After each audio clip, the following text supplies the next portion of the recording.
You are getting old, Mama, and you should be happy that someone is even willing to stay here with you.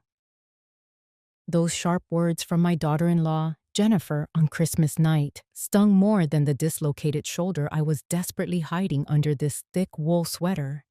That is a question that even now, sitting here looking at the deep blue Florida coast, I still feel a lump in my throat. I am Julie, and this story is not just about money or a hotel bill. It is about the journey of finding my voice again, which was buried under the name of being a sweet grandmother. Greetings, my sisters and friends from afar. Before I tell you about that fateful Christmas night, how are you all doing? How is the weather where you are? Is it as warm as the golden Florida sun is for me right now? If you have ever felt like you were becoming invisible in your own family, please hit the like button or leave a "Hello, Julie" below. Your presence is the greatest comfort to me right now. Now, let me take you back to the early days when the real storm began to flood into my home. Not Hurricane Ian, but a storm called family. I still remember the scent of warm, buttery cornbread filling my small Florida kitchen that afternoon. I was carefully putting together some small gift baskets for my grandchildren, thinking about how much I was looking forward to a quiet, peaceful Christmas after 40 long years of working with ledgers and tax returns. When the phone rang, I truly thought it was just a holiday greeting. But Jennifer's voice on the other end was as casual as if she were reading a grocery list.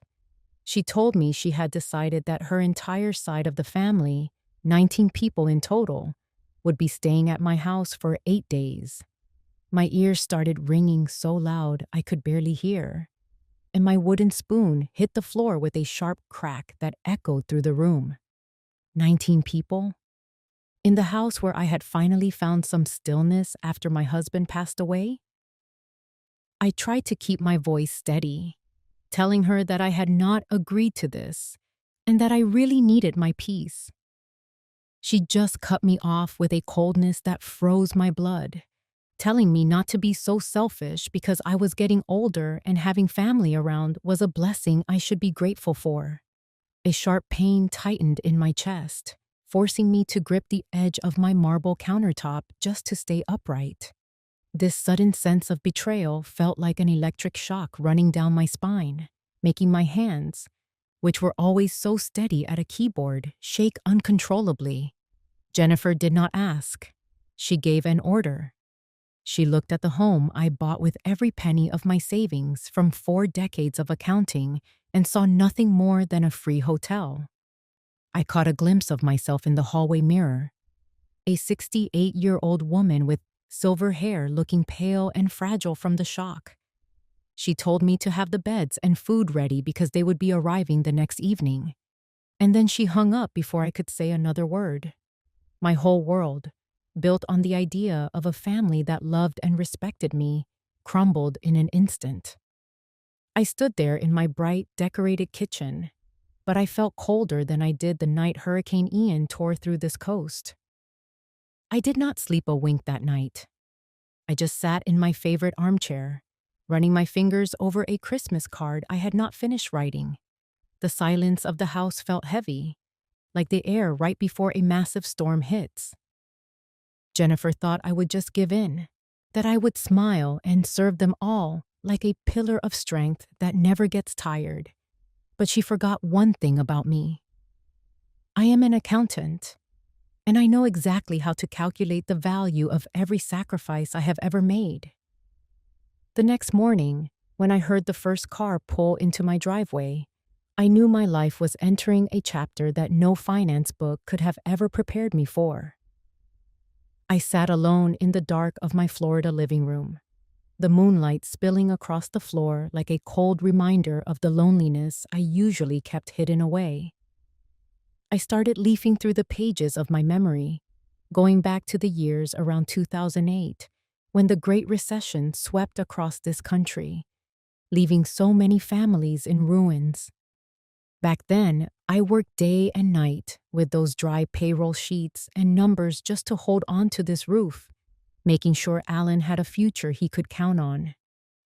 I remember not even hesitating to pull $30,000 out of my retirement fund, money I had spent a lifetime saving, just to support Jennifer and Alan when they first got married. I believed it was an investment in their happiness. But looking back now, those sacrifices feel like a heavy, meaningless burden. Everything I gave was treated as if it were a birthright, like a debt that never needed to be repaid in my daughter-in-law's eyes. Slowly, a bitter truth became clear in my mind, standing out like a bright red ink stain on a balance sheet. Jennifer was only ever kind, only ever called me with that sweet honey in her voice. When she needed an interest-free loan or a free babysitter for the entire week, she called me a pillar of strength. But she really just wanted me to be a passive, silent servant. I had spent so many years stepping back, accepting my own silence just to keep the peace in this family, only to be met with this blatant betrayal. Feeling invisible in the very home I built wounded my pride as an accountant more than I can say. I realized then that I had become nothing more than a piece of old furniture, something people only notice when they need a place to sit. But tonight, that deep sadness suddenly shifted into a cold, steady anger and a final decision. Enough. I was finished being a passive victim of manipulations meant to make me feel guilty for my own boundaries. An experienced accountant never lets the accounts of her life stay in a deficit forever without taking action to fix the books. I took a deep breath, feeling a sense of resolve finally returning to my veins, washing away that initial numbness. Jennifer wanted to turn my peaceful sanctuary into a free hotel for 19 of her relatives? Fine. But she was about to learn that nothing in this world is truly free, and my dignity is not something she gets to appraise or trample on whenever she pleases.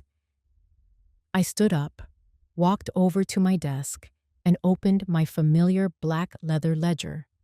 The desk lamp shone down on the dark bruises starting to bloom on my arm, the marks from Jennifer's rough grip yesterday when I tried to speak up for myself. This time, I had no desire to hide them under long sleeves. I began to list every single expense and service, from cleaning fees to the fair market price for every night's stay in this part of Florida. When that crowd walks through my door tomorrow morning, they are not going to meet a submissive, weak-old woman. They are going to face Julia Trujillo, a woman who knows exactly what she is worth and is ready to claim the respect she deserves in this brand new beginning. That morning, I woke up as the first rays of the Florida sun peeked through the slats of my blinds, dancing across my soft quilt. Instead of rushing to start a massive breakfast for 19 people like Jennifer had demanded, I chose a completely different rhythm for my day. I slipped my feet into my comfortable Skechers, the ones I always wear because they give my arches the support they need at 68. I brewed a warm cup of tea, sat out on my porch, and opened my Kindle Paperwhite to finish the book I had been reading. With the font size turned up nice and large, so it was easy on my eyes.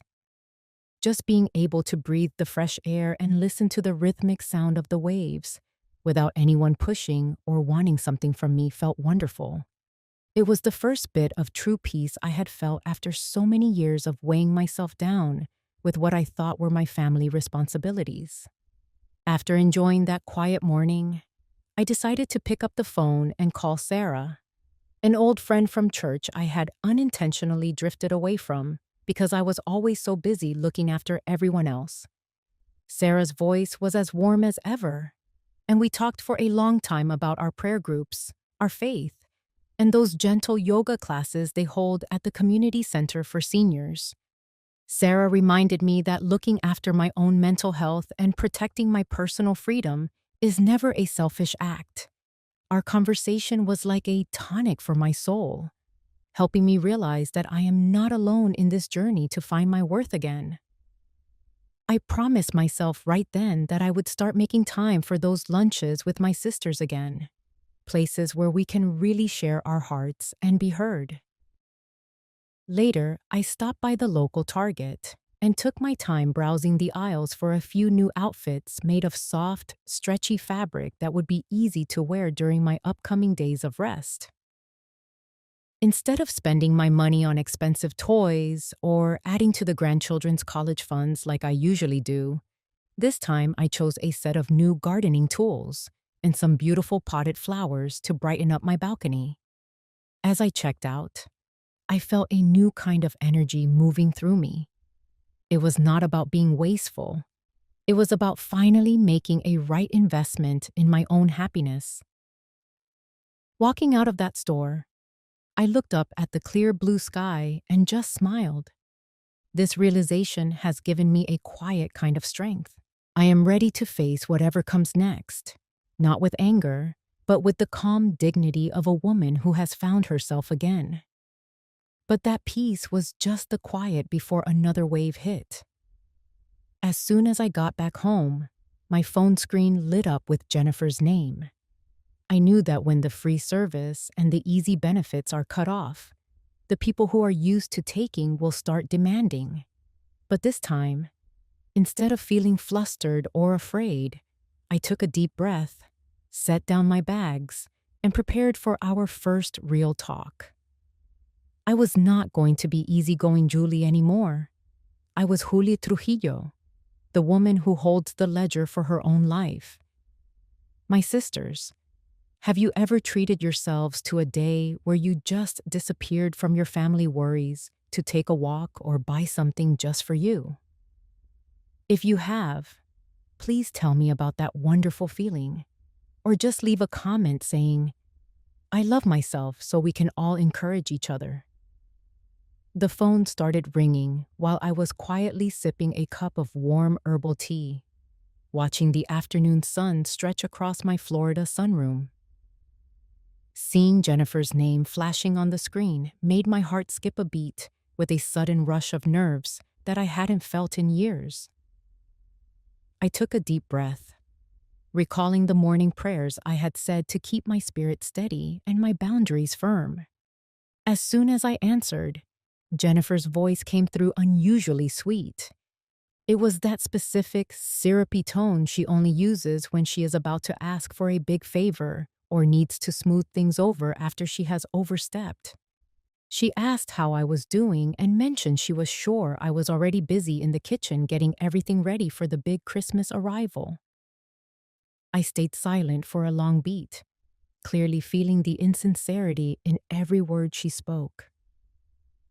I finally answered her in a voice that was perfectly calm and steady, telling her that I was doing just fine and was simply enjoying a very quiet, peaceful afternoon.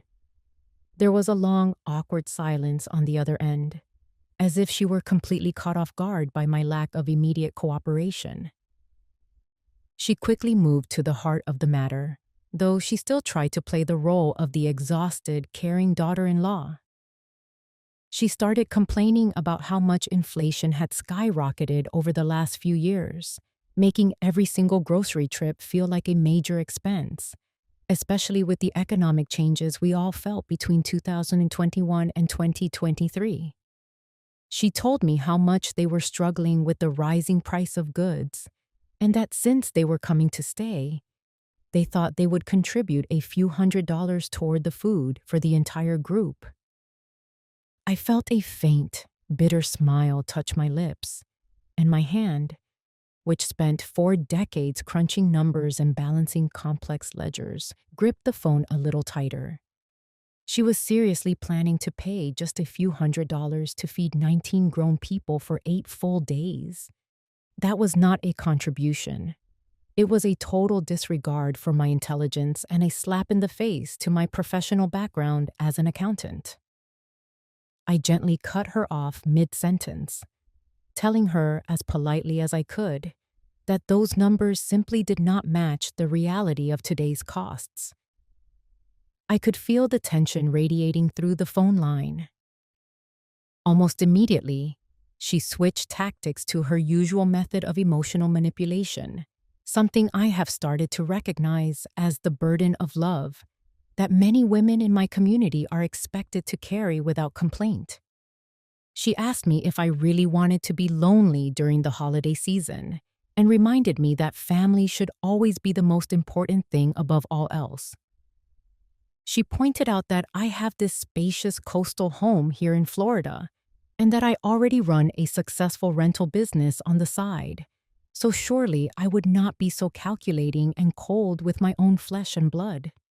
I stood up and walked over to the window, looking out at the steady, ancient rhythm of the Atlantic waves. Instead of the anxiety I felt at the start of the call, a newfound sense of confidence began to fill my mind and straighten my back. I kept my response short and incredibly firm, telling her that while I do love my family, I also value and demand respect.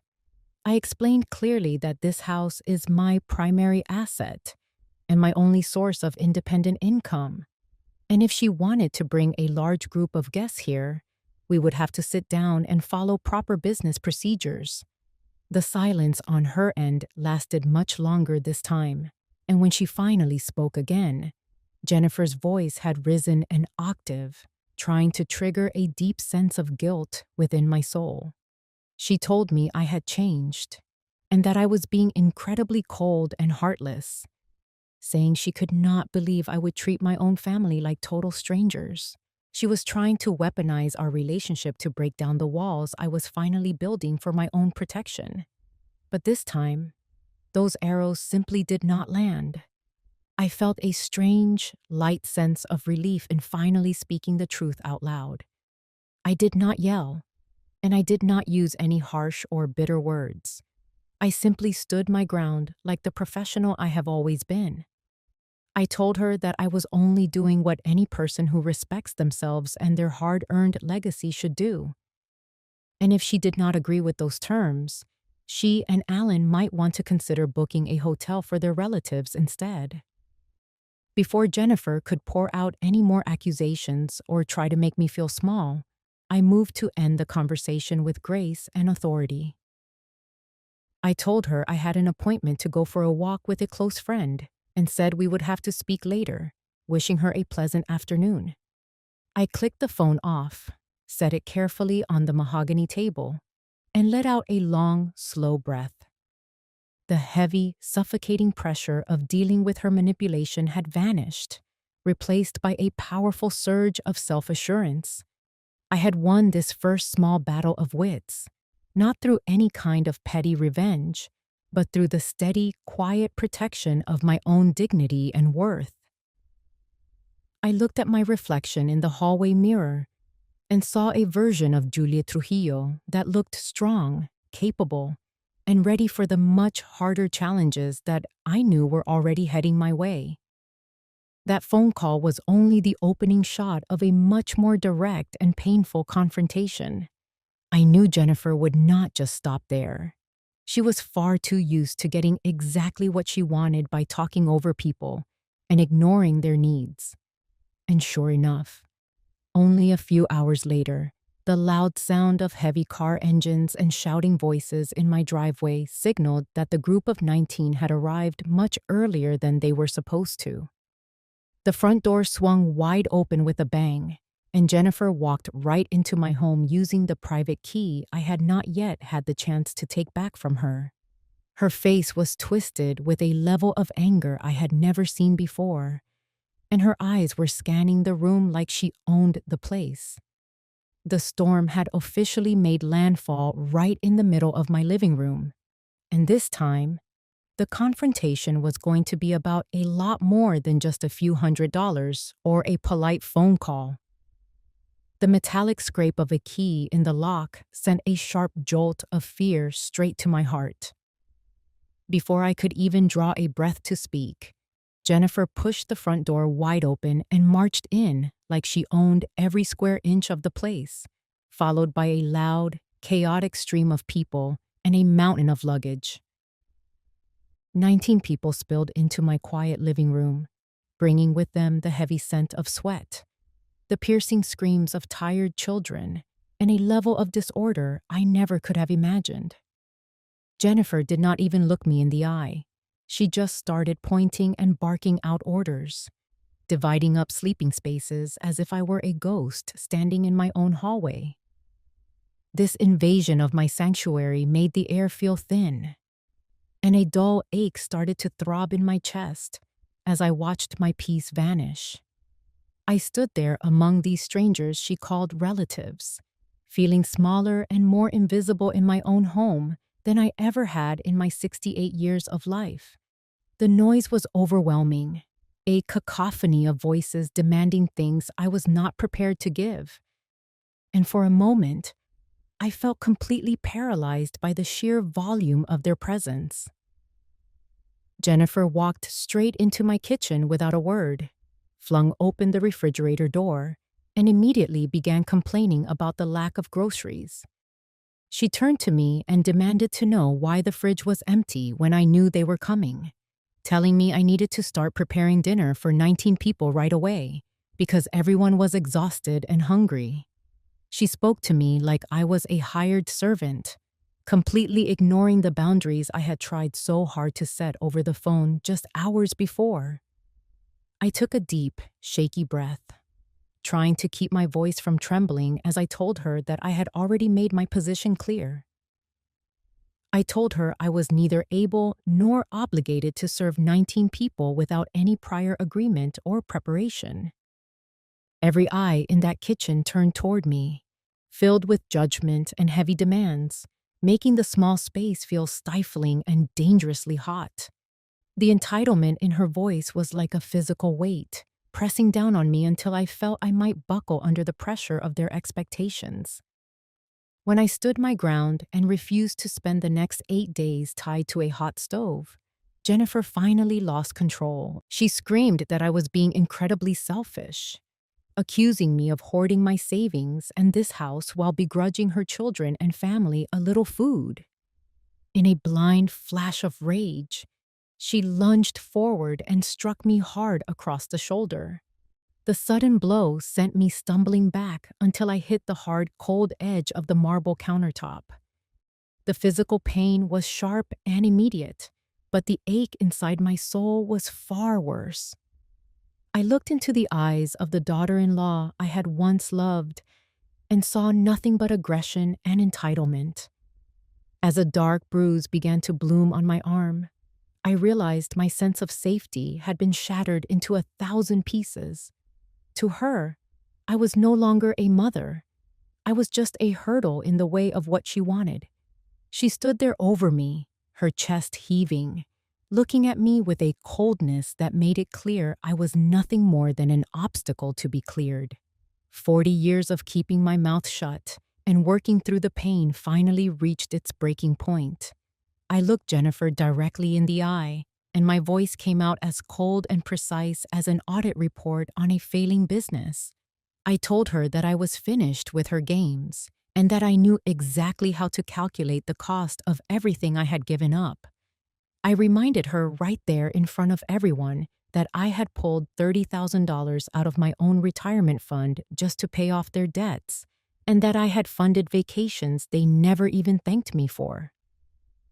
I began to list every hidden expense and every silent sacrifice I had made over the years, stripping away their excuses one by one. A dead silence fell over the kitchen as I exposed the truth of how they had used me. I was no longer the weak, submissive Julie they expected. I was the woman who had built every single bit of this life with her own sweat and tears. My words carried the weight of decades of ignored labor, and for the first time, she looked genuinely rattled by the strength in my voice. Knowing she had no logical defense left, Jennifer turned to insults and threats to try and regain control. She asked me who I thought I was, and told me I was just an old woman who was clearly becoming demented and confused. She had the nerve to claim that this entire property would belong to her and Alan soon enough anyway, and that I was really just a temporary caretaker for what was rightfully theirs. Those words were like a blade cutting through whatever was left of my pride. I realized they were not waiting for my love. They were simply waiting for my death, so they could grab what I had spent a lifetime building. A wave of pure disgust rose in my throat. I pointed my finger toward the front door and told them all to get out of my house immediately. I told her I would not allow anyone to trample on my dignity or put their hands on my body for one more second. My home was no longer a place for those who did not respect the person who created it. The crowd slowly began to shuffle out, silenced by the absolute weight of my resolve. But Jennifer did not leave without one last hateful threat. As she slammed the heavy front door, she screamed that I would regret this, and that I was going to end up dying, all alone in this miserable house.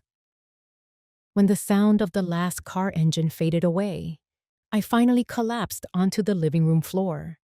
The house felt terrifyingly quiet, with nothing but the distant sound of the Florida waves hitting the shore. I looked at the bruise darkening on my arm and felt a bone-deep exhaustion wash over me. But in the middle of all that pain, a small seed of resilience started to take root in my heart. I knew I had just taken a very painful but necessary step to reclaim the life I had almost lost. The silence was no longer heavy. It was a clean slate, even if it was covered in the dust of the bridge I had just burned. I sat there for a long time in the dark, clutching my aching shoulder and staring at the shadows on the wall. The storm that was Jennifer had passed, but she had left behind wounds that would never fully heal. I realized I could not just sit there and cry. I needed a real plan to protect myself from whatever she would try next. An experienced accountant always builds a defense system for the biggest risks, and Jennifer was the biggest risk I had ever faced. I reached for my phone, but I did not call Alan. Instead, I started searching for the number of a professional who specialized in the rights of seniors. My battle to protect my dignity and my legacy was only just beginning. I would not let 40 years of hard work be stolen by someone who did not even have the decency to treat me with the basic respect a stranger would receive. When the Florida sun began to rise the next morning, I did not feel like a victim anymore. The bruise on my arm still throbbed with every movement, but my mind had become incredibly sharp and focused. I knew Jennifer would not just walk away, and I knew her threats about taking my property were not just empty words. It was time for me to build a fortress around my life, not just with new locks on the doors, but with the strongest legal barriers the law could provide. I had survived the first wave, but I knew the real fight was coming, and this time, I was going to be the one holding the ledger. I spent the morning gathering every document, every bank statement, and every receipt that proved my ownership and her exploitation. By the time the coffee was cold, I had a stack of evidence that would make even the most aggressive collector back down. I was ready. The next morning, I did not allow myself to stay buried in my tears or the heavy shadows of my living room.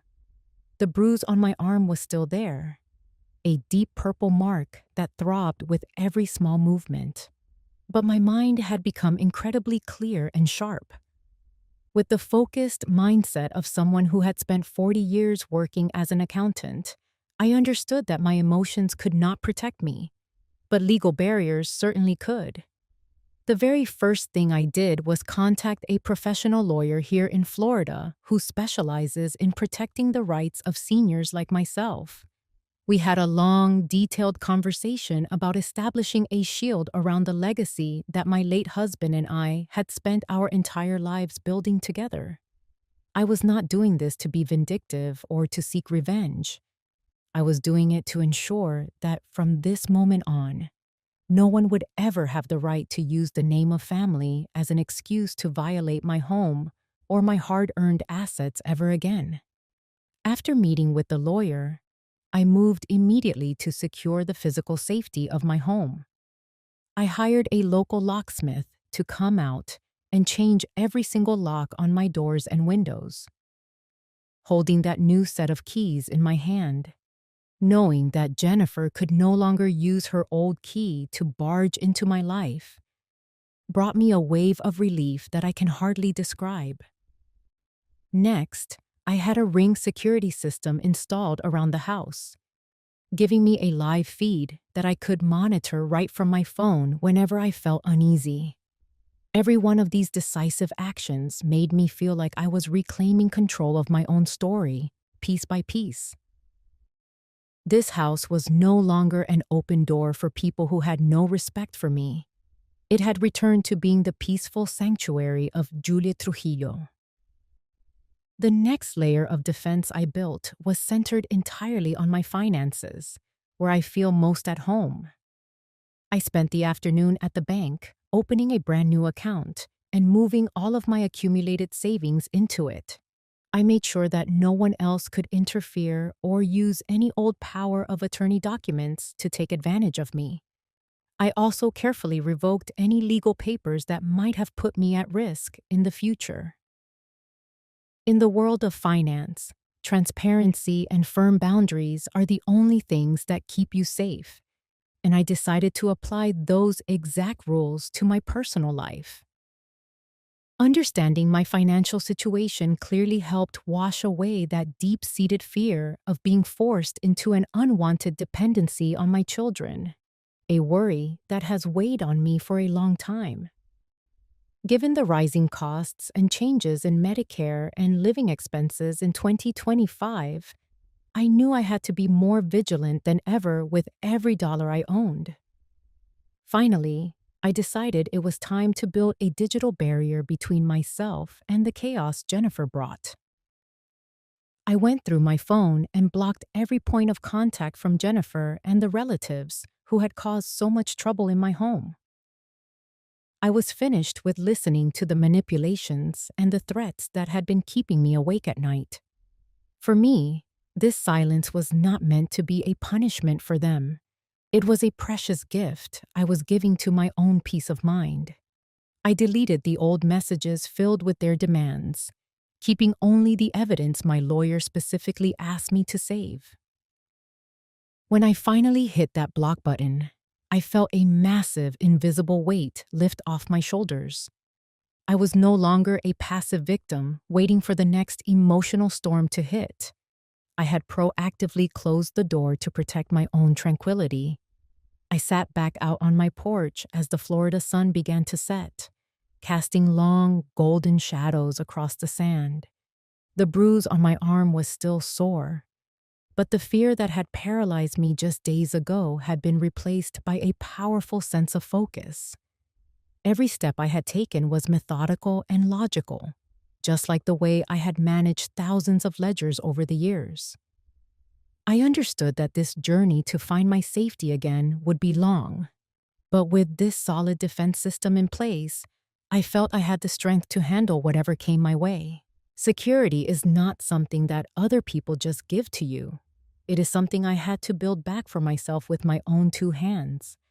That night, I slept better than I had in months. There were no more restless dreams about someone suddenly throwing open my door or endless arguments that never seemed to lead anywhere. The house was quiet, but it was a strong, powerful kind of quiet. I knew I had done the right thing for my soul. Protecting myself did not mean I had stopped being a loving person.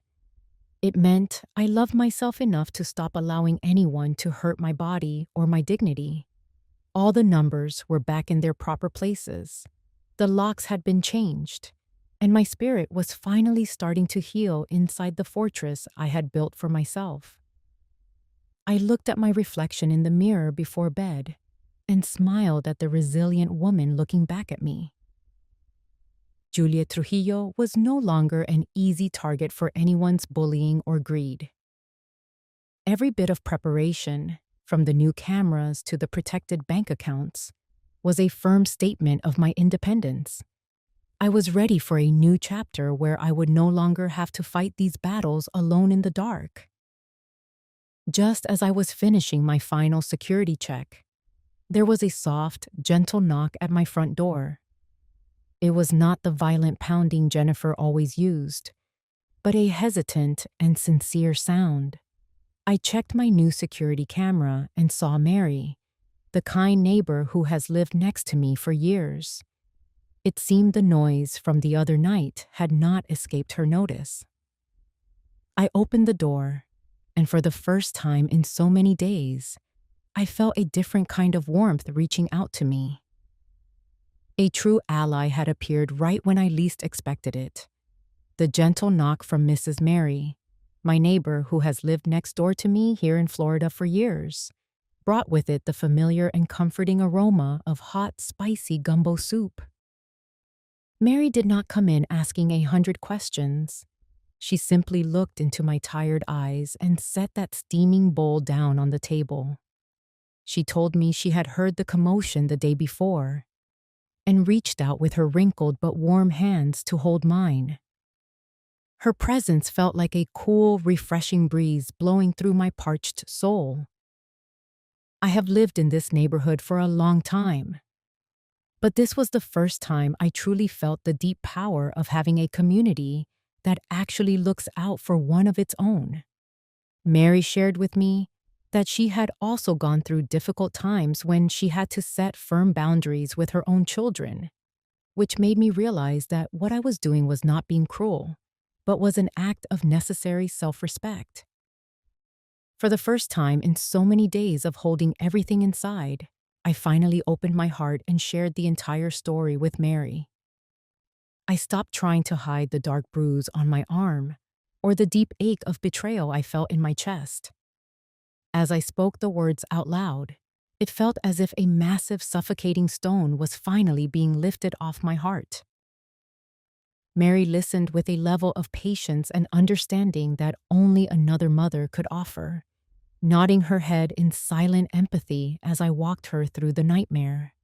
She looked at me and insisted that I was a strong woman who deserved nothing less than total respect in the home I worked so hard to build. Her support was not just empty talk. She promised to keep a close eye on my house and said she was ready to stand as a witness if Jennifer ever tried to cross my threshold with that kind of aggression again. My belief in the basic goodness of people, which had been so badly damaged by my daughter-in-law's actions, was slowly beginning to heal. Right then, my phone buzzed with a message from Sarah, my old friend from the church I had just recently reconnected with. Sarah wrote to tell me that she had spoken with our pastor and that the entire prayer group was lifting me up in their thoughts. She told me clearly that she would always stand by me, no matter what happened next. Reading those words, I felt a powerful rush of spiritual strength move through my body. I realized I did not have to fight this battle for my dignity alone in the dark anymore. I was surrounded by wonderful women, true allies who were ready to help me protect my peace and see justice done. This feeling of warmth and gratitude filled my mind, making me even more certain that I had made the right choice to say enough is enough. The storm might still be swirling outside, but I finally had the solid ground I needed to keep from falling. The support from Mary and Sarah gave me the courage I needed to face the reality of my situation. However, being an accountant, I know that while feelings are important, evidence is what truly decides the outcome of a conflict. While I was cleaning up the guest room that Jennifer and her family had occupied, I stumbled upon something they had left behind in their frantic rush to get out. It was a thick folder tucked deep into the back corner of the closet, and as I started to flip through the pages, my blood turned cold. Inside was a collection of documents that exposed a dark, calculated plan Jennifer had been quietly preparing for a long time to take everything I owned. This raw, naked truth was about to strip away every last bit of illusion I had left about my family. My sisters, in your hardest moments, have you ever had an angel appear to comfort you like Mrs. Mary or my friend Sarah? Sometimes a simple question about the weather, or a hot bowl of soup is exactly the strength we need to keep moving forward. Please leave a comment saying, "Thank you, friend," to honor the wonderful people who have stood by you in your life. After that crowd of 19 finally left, my peaceful Florida coastal home looked like it had been hit by a disaster, reminding me of the wreckage left behind after Hurricane Beryl tore through Houston. I started cleaning up the mess they left behind, scrubbing stains off the hardwood floors and straightening the decorations they had knocked aside.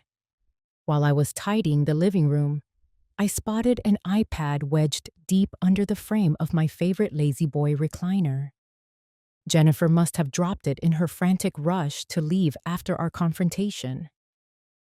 My first thought was to charge it so I could find a way to get it back to Alan, but the screen was not locked, and it opened right to a message group titled Florida Plan. My fingers started shaking as the first few lines hit me, and a wave of shock and pure disgust washed over me so strongly that I had to grip the arm of the chair just to keep from collapsing. Under the soft glow of my reading lamp, I began to read exactly what they had been saying about me. It was not a conversation between family members. It was a cold, calculated strategy to seize my assets that had been in the works for months. Jennifer had written to the group saying that I was 68 now, and my health was clearly declining since my husband passed. She told them they just needed to make me feel like I was no longer lucid or sharp enough to manage the house on my own. And then they would move me into a nursing home so they could take over this coastal property for their own business.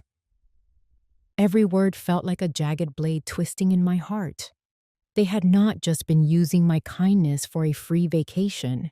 They were actively hunting the legacy that my late husband and I had spent 40 years building together. The realization became even more painful as I scrolled further and saw them discussing how to forge my signature on financial power of attorney documents. One of Jennifer's relatives even complained that since the cost of the American dream has crossed $5 million per household, they could not afford to let me waste my savings on my own personal hobbies or home improvements. They viewed my independence and my right to enjoy my golden years as nothing more than a waste of the inheritance they felt entitled to. My eyes blurred with tears. But in that moment of deep suffering, a sudden, absolute clarity took hold of me and wiped away every last bit of my illusions. I realized that my years of being patient and making sacrifices had only fed their bottomless greed. I did not feel a single ounce of guilt for throwing them out anymore. Instead, I felt a fierce, unshakable determination to protect myself. Using my lifelong instincts as an accountant, I immediately started using my phone to take photos of every single conversation and every suspicious document they had shared on that tablet. These photos, along with the pictures I had already taken of the dark bruises forming on my arm, were now my secret weapons in the eyes of the law. I sat at my desk and calmly sent all of this evidence to my lawyer through a secure, encrypted email.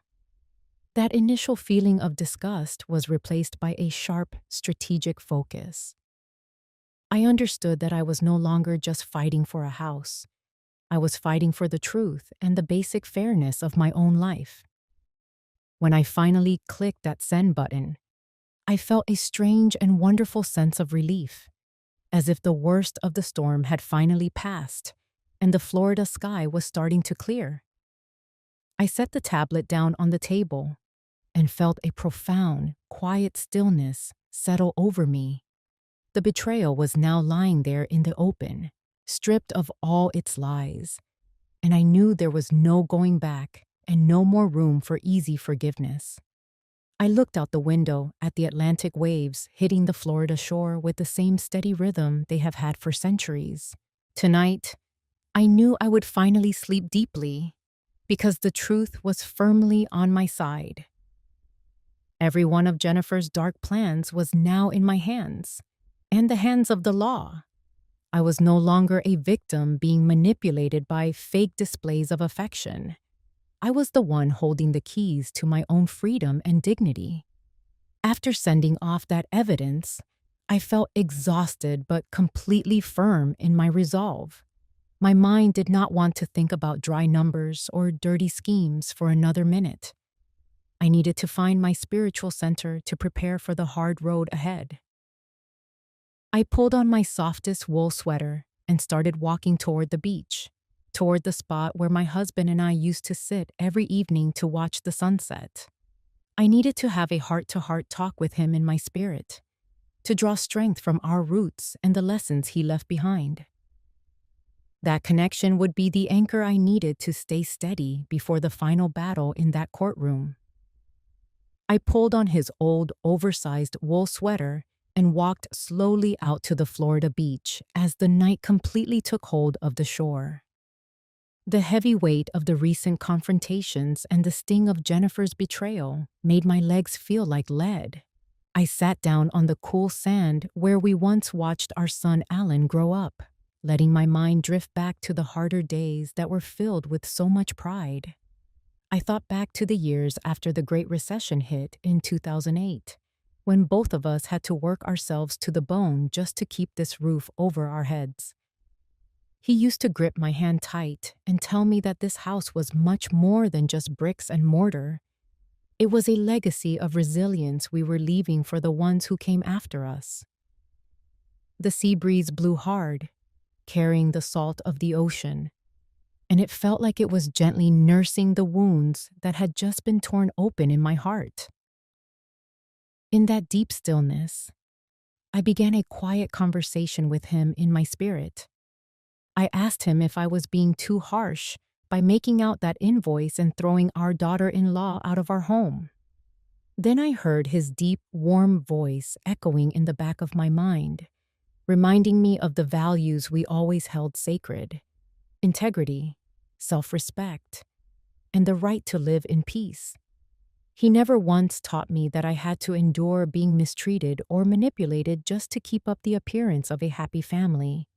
The memory of the unconditional love he always gave me became a soothing medicine, washing away that feeling of being lonely or out of touch that Jennifer tried so hard to pin on me. I felt a warmth spreading through me, as if he were standing right there on the sand, shielding me from the emotional storm. That nostalgia slowly transformed into a resolve as strong as iron. I realized I was not just fighting for myself anymore. I was fighting to protect the dignity and the life's work he and I had spent decades building together.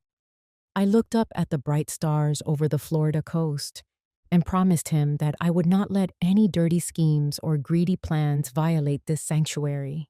The pain I felt had finally turned into strength, and a perfect clarity replaced any lingering illusions I had about keeping a forced, fake peace. I stood up and brushed the sand off my clothes, feeling more peaceful and determined than I ever have before.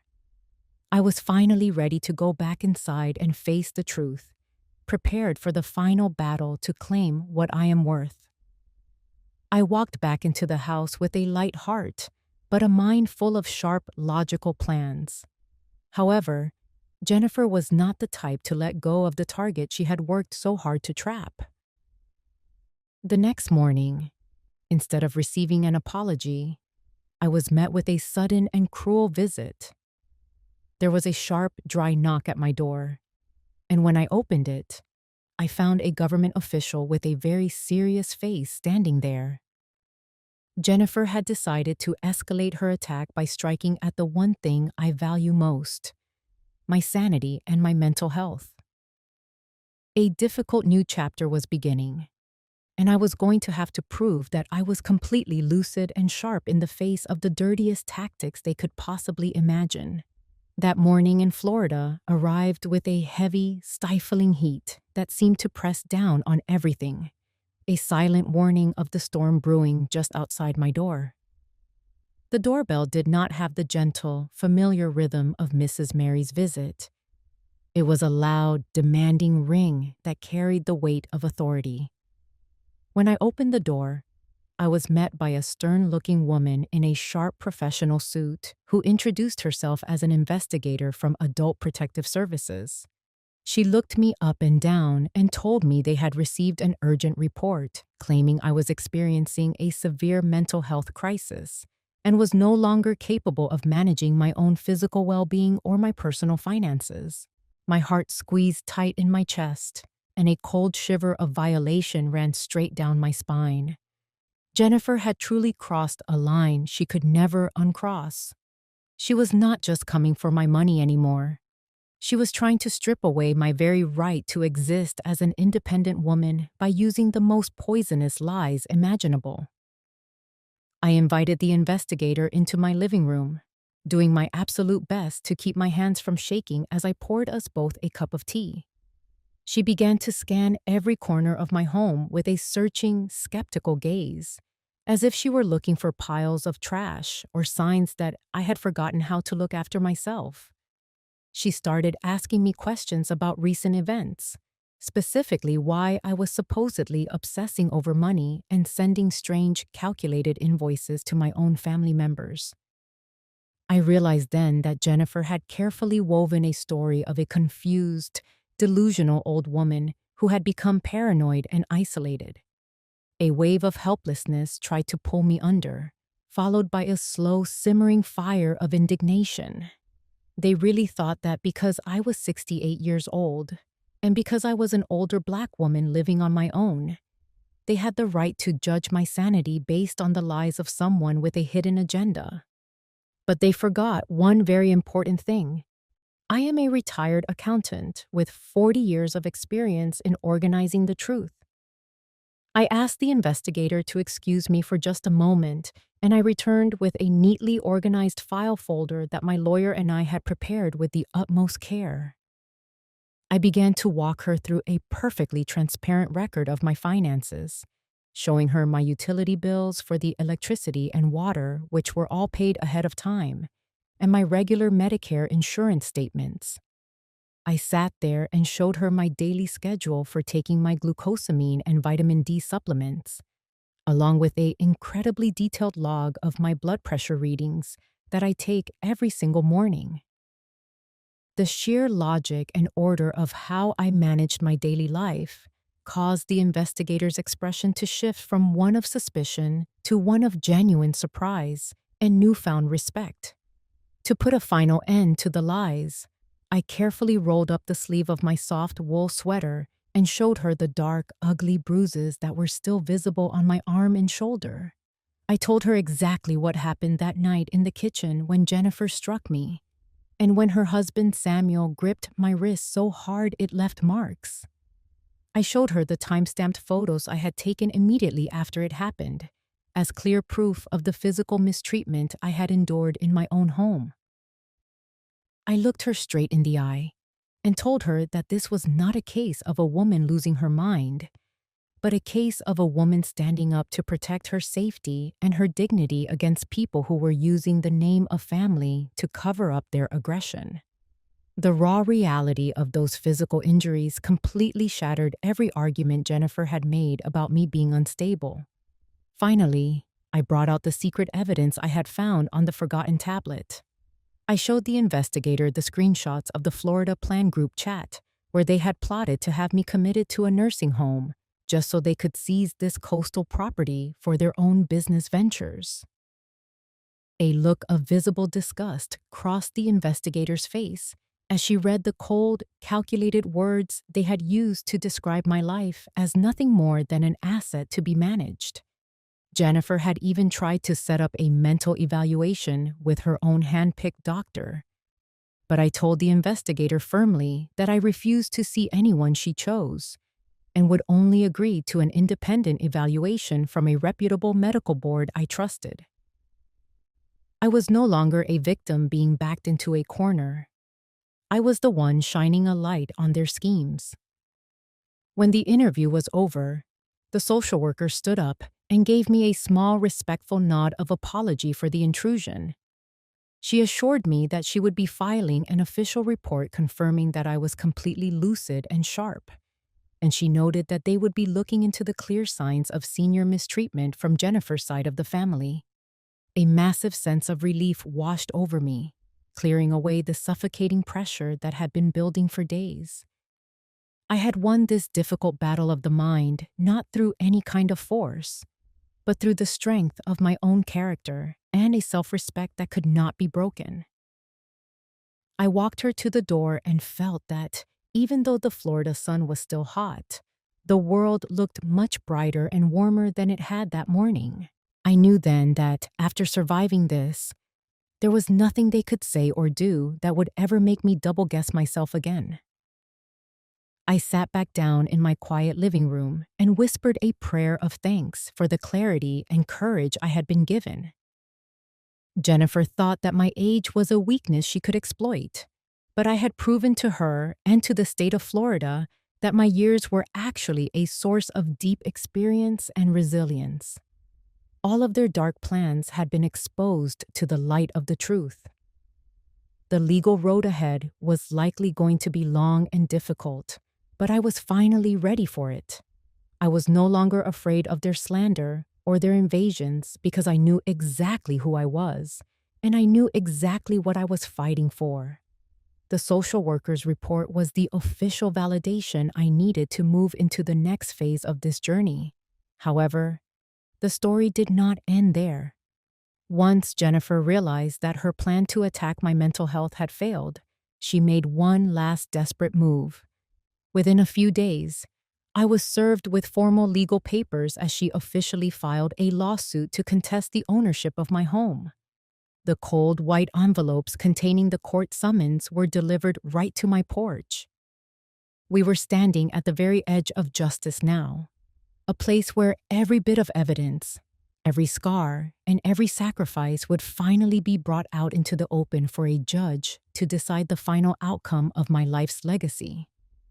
Holding that court summons in my hand, I could feel the literal weight of the situation pressing down on me, not because the papers were thick, but because of the deep betrayal they represented. The air inside my small Florida beach house felt strangely still, a heavy and expectant kind of silence that usually settles over the coast right before a major hurricane makes landfall.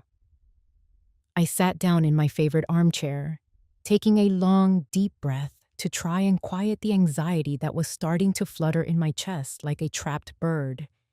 As an accountant who had spent 40 years of her life dealing with cold numbers and rigid rules, I knew this was the moment where I had to set aside every weak emotion and focus entirely on the hard facts. I was no longer that passive woman who had been blindly carrying the heavy burden of family love. I was now a woman prepared to face this final challenge with the same precision I used to audit a complex ledger. Later that afternoon, I had my final meeting with the professional lawyer I had hired to protect my life's work and my dignity. We sat together at a small mahogany table, meticulously going over every piece of evidence we had gathered over these last few painful days. We reviewed the photos of the dark bruises on my arms and shoulder, the clear screenshots of that hateful Florida Plan group chat, and the detailed records of every expense I had incurred, treated like a professional business transaction. My lawyer, a woman who understood the deep complexities of senior protection laws in this state, gave me a confident nod when she saw how thoroughly I had documented everything. The sharp focus and the disciplined record-keeping skills I had honed over decades as an accountant had now become my strongest shield against Jennifer's lies. I felt a sense of calm finally settling over my spirit, and the initial worry was replaced by a cold, steady readiness to defend my home. Right in the middle of our strategy session, Jennifer's lawyer called with what they called a final settlement offer. They suggested that I drop all my claims and allow her side of the family to continue their stay as guests, promising that in return, they would not move forward with suing me for emotional abuse, a ridiculous and completely fabricated charge they had made up to try and scare me. They were still trying to manipulate me with fear and old feelings of guilt, hoping that I would give in just to maintain some kind of fake family harmony. But they were completely wrong about who I am now. I looked my lawyer straight in the eye and told her to tell them that there would be no compromise when it came to betrayal and physical violence. I have spent my entire life balancing accounts, and I know that the truth is not something you can just bargain away for a quiet life. I rejected every single one of their terms because I knew there was no going back now, and I wanted the justice I deserved to be served in full. On the very last night before the trial, Mary and Sarah came over to sit with me in the quiet of my living room. We did not spend much time talking about the legal details or the evidence. Instead, we prayed together and shared stories about the faith and the incredible resilience of the Black women who had come before us and survived much worse. Their presence was like a warm, powerful light in the darkness, helping me realize that the greatest legacy I have is not this beach house or my retirement savings, but the dignity and self-respect I am fighting so hard to keep. I looked in the mirror that night and saw a 68-year-old woman with eyes that were bright, with a new kind of resolve, ready to walk into that courtroom and tell her story with the grace and authority of someone who had finally found her own value. The storm might still be waiting for me outside those court doors, but inside my heart, there was nothing but a quiet, powerful belief in the truth. I carefully packed my files into my black leather briefcase, each page representing a part of my pain, but also a part of my newfound strength. The bruises on my skin had mostly faded to a pale yellow, but the memory of how they got there was still vivid, acting as a constant reminder of why I had to stand up and speak out. I turned off the lights and let the house sink into a peaceful darkness, knowing that tomorrow would be the start of a brand new chapter in my life. Everything was ready. There would be no more running away from the truth, and no more silent sighs of resignation to keep others happy. Justice was finally waiting for me at the courthouse, and I was going to meet it as a woman who had finally found her voice and refused to let it be silenced ever again.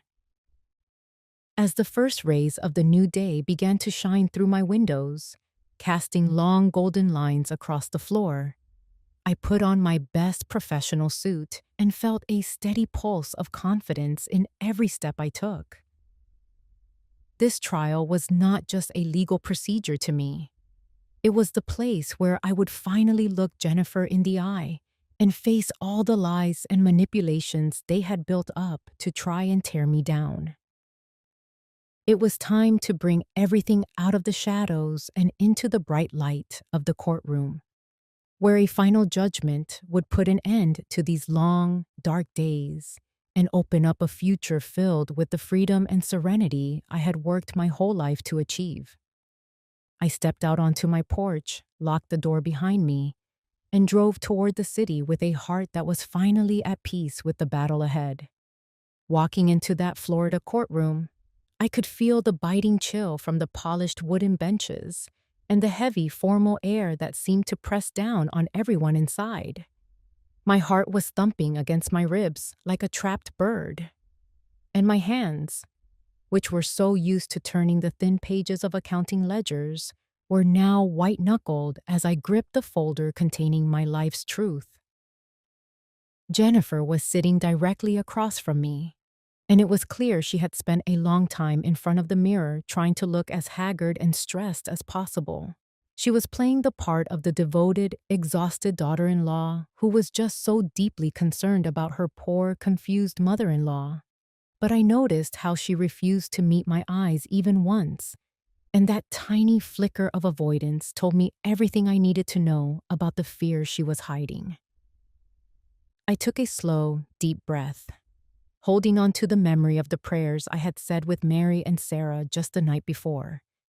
I was not there to beg for anyone's pity. I was there to reclaim the dignity of a woman who had worked 40 long years to earn every bit of the independence she held. Jennifer's lawyer started the proceedings with a string of poisonous accusations, painting a picture of me as a paranoid, money-obsessed old woman who had become a danger to the very family that loved her. They stood there in front of the judge and told bold-faced lies, claiming I had pushed the children and had spent the entire Christmas holiday screaming at people for no reason at all. I felt a hot surge of fury rising in my throat as I listened to them flip the truth upside down right in front of my face. Jennifer even managed to squeeze out a few fake tears, telling the court that she only wanted to bring the family together so I wouldn't be so lonely in my big house by the sea. Sitting there in that silence, I felt the familiar weight of being silenced, of having people try to speak over me as if I didn't exist. But the steady, disciplined mind of an accountant, a mind that deals only in absolute totals and hard facts, helped me stay focused and calm when the world felt like it was spinning. When it was finally our turn to speak, my lawyer didn't waste time with grand speeches or flowery words. He simply asked the court's permission to project our secret weapon onto the large screen for everyone to see. The entire room went deathly silent as the messages from the Florida Plan group chat began to scroll by in huge glowing letters. Every cold, calculated word about putting me in a nursing home just to get their hands on my property was now laid bare for the judge to read. We followed that up with the photos of the dark bruises on my arm and my fractured finger, along with the official report from the independent medical board that confirmed I was in perfect mental health. I watched the color drain from Jennifer's face as her carefully constructed lies were stripped away under the harsh light of the truth. She had no more excuses left, and the silence in that room was the loudest thing I had ever heard.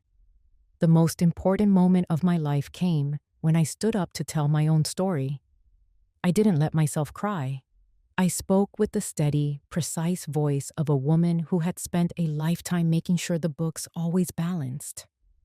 I told the court about my 40 years of hard work, about the $30,000 I had pulled from my own retirement to help them when they were sinking, and about the sheer cruelty of the betrayal I had suffered in return. I looked directly at the judge and told him that getting older does not mean a person loses their right to their own life or their own property. I spoke about the heavy burden of love I had carried for so long, and I told him it was finally time for me to lay that burden down so I could live the rest of my days in peace and respect. My words felt heavy with the weight of the truth and the honor of the family I was actually protecting.